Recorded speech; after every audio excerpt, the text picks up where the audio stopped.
नमस्ते, सुका क्रिएसनमा तपाईहरुलाई स्वागत छ। म आज तपाईहरुलाई यो किटली अब जाडोको समय आइराखेछ, तपाईहरुलाई घरमा निश्चय पनि पानी तताउनको लागि किटलीको प्रयोग गर्नुहुन्छ होला। यदि र किटलीको धेरै जसो बिग्रिराख्ने चीज केही छ, त्यो बिग्रियो भने तपाई आफै घरमा कसरी चेन्ज गर्न सक्नुहुन्छ, कसरी बनाउन सक्नुहुन्छ भन्ने कुरा म आज तपाईहरुलाई सिकाउन गइरहेको छु। कृपया यो भिडियोलाई अन्तिमसम्म हेर्नुहोस् र यदि च्यानललाई सब्स्क्राइब गर्नुभएको छैन भने च्यानललाई सब्स्क्राइब गरेर अल नोटिफिकेसन अन गर्नु होला। त साथीहरु हेर्नुहोस्, आज म तपाईहरुलाई सिकाउँदै छु यो किटलीको यो भित्र जुन कोइल छ, यसलाई कोइल र यो कनेक्टर होल्डर, यो कनेक्टर होल्डर र कोइल, यसमा प्राय बिग्रने भनेको एउटा तपाई पानी बिना पानी तपाईले लाइन दिएर जोडेर छोड्दिनुहुन्छ, तब यो भित्रको कोइल फाट्छ र यसले पानी तताउन सक्दैन। र अर्को कुरा, पानी पकाएर छोडिदिनु भयो, तपाईले बिर्सनु भयो, पानी पाक्दै पाक्दै सुकेर पुरै पानी तल गइसकेपछि अनि यो पानी भन्दा माथिको लेभलमा यो कोइल बसेपछि त्यो कोइल बिग्रन्छ र कतिपय समयमा तपाईको यो होल्डरको जुन कनेक्सन हुन्छ, त्यो कनेक्सन चाहिँ भित्रको कोइलसँग गर्ने कनेक्सन बिग्रन्छ। र अर्को कुरा, तपाईले यहाँ जुन यो केबल जुन तार हुन्छ, यसको कड हुन्छ, त्यो कड छिराउँदाखेरि पुरा मजाले भित्रसम्म छिराउनु भएन, थोरै मात्रै छिराउनु भयो भने पनि त्यो कड पनि पग्लिन्छ र त्यहाँबाट यो पोइन्ट बिग्रन्छ। यी 3-4 किसिमका समस्याहरू आउँछन्। त यस्तो समस्या आयो भने यसलाई समाधान गर्ने, अर्थात् समाधान गर्नको लागि सबैभन्दा त तपाईले अब आफू केयर हुनु पर्यो, भाँडालाई कसरी बचाउने हो। पानी हालिसकेपछि पानी यो जब पाक्छ तबसम्मको लागि तपाईले चाहिँ यसलाई ख्याल गर्नु पर्यो र पानी नभएको अवस्थामा लाइन जोड्नु भएन। यसमा लाइन जोडेर तपाईले पानी खाली भाँडालाई बसाल्नु भयो भने त्यसै बिग्रन्छ। र यदि बिग्रिहाल्यो भने अब के गरी बनाउने त भन्ने कुरामा म तपाईहरुलाई सिकाउन गइरहेको छु।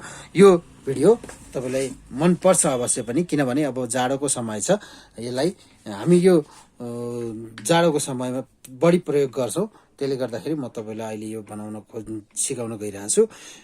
सबैभन्दा पहिला यसमा बाहिर एउटा स्टिकर हुन्छ, त्यो स्टिकरलाई साइडबाट यसो गरेर निकाल्दिनु भयो भने त्यो स्टिकर निकालिसकेपछि यो दुईटा पेच, यो दुईटा स्क्रु छ, यो दुईटा स्क्रु खोल्दिनुस्।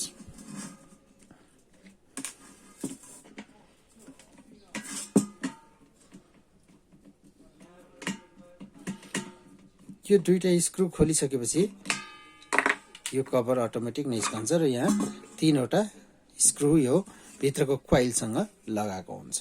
यो 3टा स्क्रुलाई तपाईले प्लस टाइपको स्क्रुड्राइभर लिएर अनि खोल्न सक्नुहुन्छ।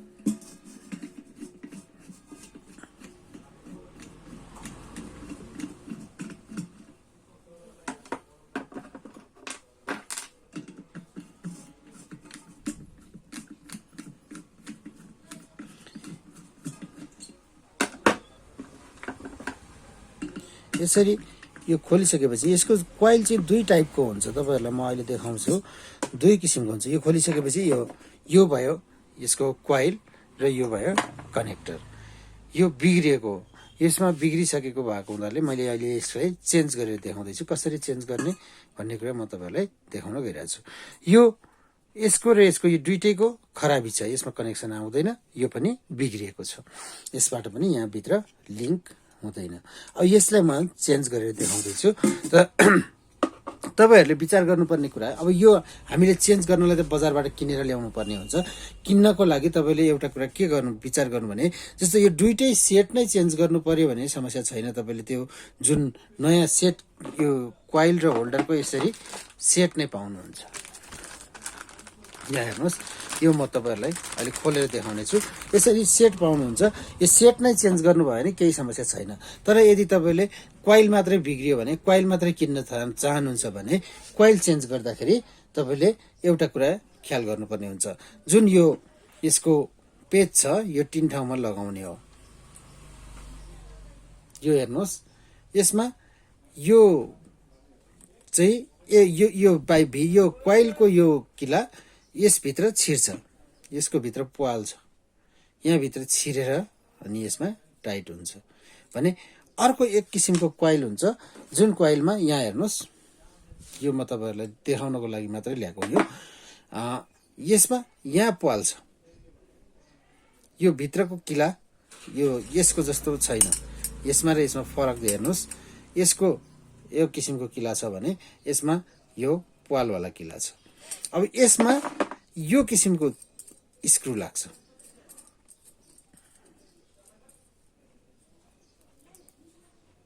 यो यस्तो खालको छ भने यो खालको स्क्रु लगाउनु पर्यो, र यदि यो खालको छ भने फेरि तपाईँले यो यस्तो खालको स्क्रु लगाउनु पर्ने हुन्छ।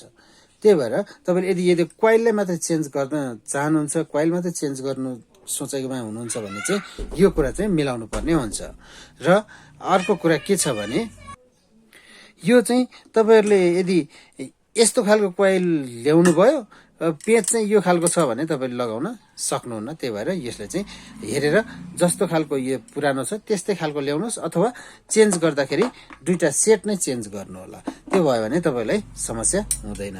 त म अब तपाईँहरूलाई यसमा पुरै सेट नै चेन्ज गरेर देखाउँदैछु।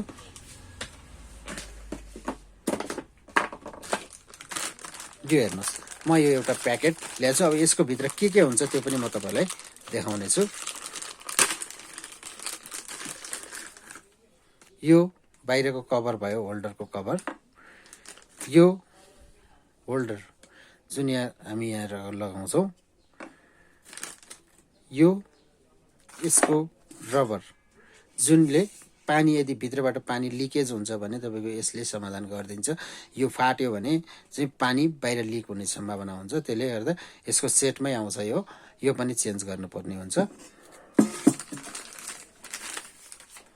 यो नेम ट्याग, यो कोइल हेर्नुहोस्, यसमा यो किसिमको स्क्रु छ। त्यो पेज चाहिँ यो किसिमको छ। यसमा लगाउने यसको सेट नै हामी चेन्ज गर्ने भएको हुँदाखेरि यसलाई हामीलाई समस्या छैन। यसको लागि चाहिने सबै सामान यहाँ छ।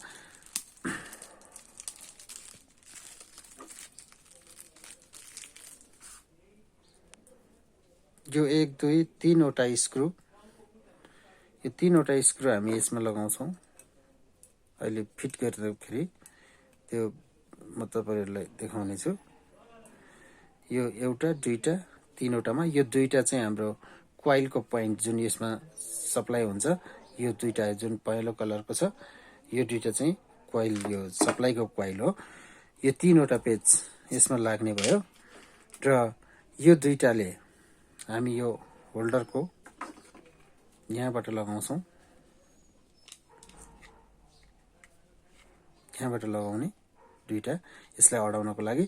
र अघि मैले जुन स्टिकर निकाल्ने भनेको थिएँ त्यो यो स्टिकर हो, जुन स्टिकर यो पेजलाई यहाँ कसिसकेपछि यहाँबाट यसरी टाँसिदिन्छु।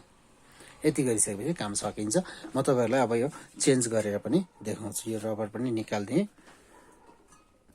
अब यो रबर निकाल्दाखेरि तपाईँहरू हेर्नुहोस्, यसमा चाहिँ यो रबर राख्ने बेलामा यो लगाउँदा यसरी यसको जुन पोजिसन थियो त्यो कुरो ख्याल गरेर यसलाई हामी यो रबरको भाग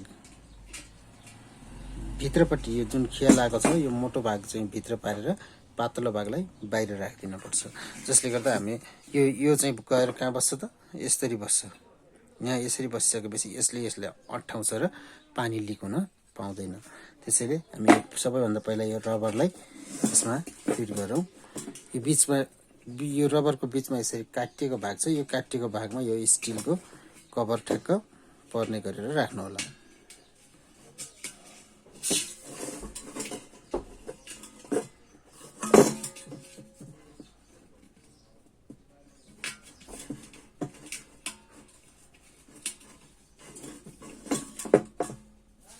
यसरी राखिसकेपछि अब हामी यसलाई भित्रबाट यो कोइल राख्छौँ।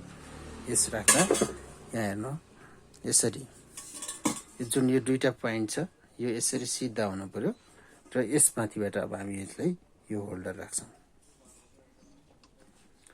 यो होल्डर राखिसकेपछि अब हामी यसमा यसको पेच जुन 3 वटा नट छ यो हामी यहाँबाट छिराइदिन्छौँ। एउटा, दुईटा, तीनटा। अब यसलाई हामी टाइट गर्छौँ। यो सिधै पछाडिको कोइलको जुन किला छ त्यो किलासँग लाग्छ। अब यसलाई हामी ठिक्कले टाइट गर्ने। धेरै टाइट गर्यो भने फुट्न सक्छ र थोरै टाइट गर्यो भने यो भित्रको कोइल र यसको यो टाइट भएन भने यहाँबाट पानी लिक हुन सक्छ। त्यसले गर्दाखेरि लुज राख्नु पनि भएन र धेरै टाइट गर्नु पनि भएन। ठिक्कको हिसाबले तपाईँ नर्मल भन्दा अलिकति बढी टाइट गरिदिनुहोस्।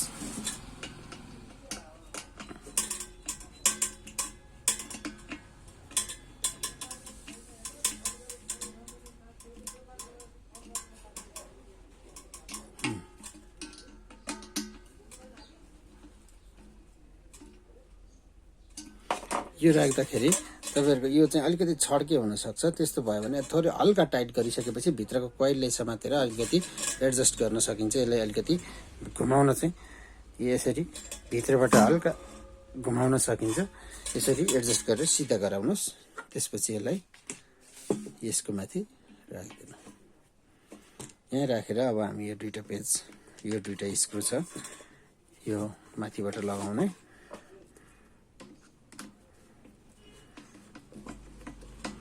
यो स्क्रु एक साइडमा र यो अर्को साइडको।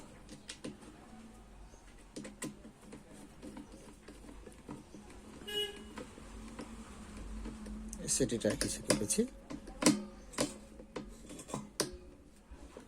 यो पनि तयार भयो। अब यो हाम्रो किटली यदि बिग्रियो भने यो पुरै नयाँ भाँडा किन्नुभन्दा तपाईहरुले यसरी रिपेयर गरेर मर्मत गरेर चलाउँदाखेरि तपाईहरुले आखिर भाँडा बिग्रदैन। यो भाँडा कुनै पनि हालतमा बिग्रदैन। बिग्रने भनेको यही र यही मात्रै हो। यो दुईटालाई हामीले यसरी चेन्ज गर्न सक्छौं भने किन यो भाँडामा फेरि अर्को पैसा खर्च गर्नु पर्यो। यो दुईटा मात्रै कोइल चेन्ज गरेर अथवा यो कनेक्टर चेन्ज गरेर तपाईले आफ्नो भाँडा रियुज गर्न सक्नुहुन्छ। त अब लास्टमा यो जुन स्टिकर छ यो स्टिकरलाई यहाँ टाँसिदिसकेपछि यसको काम सक्यो। यहाँ चाहिँ हाम्रो लाइन जोडिसकेपछि यहाँ इन्डिकेटर बल्छ र भित्र कोइल चेन्ज गरिसक्यो। अब यसले नयाँको जस्तै काम गर्छ। त साथीहरु, तपाईहरुलाई यो भिडियो कस्तो लाग्यो?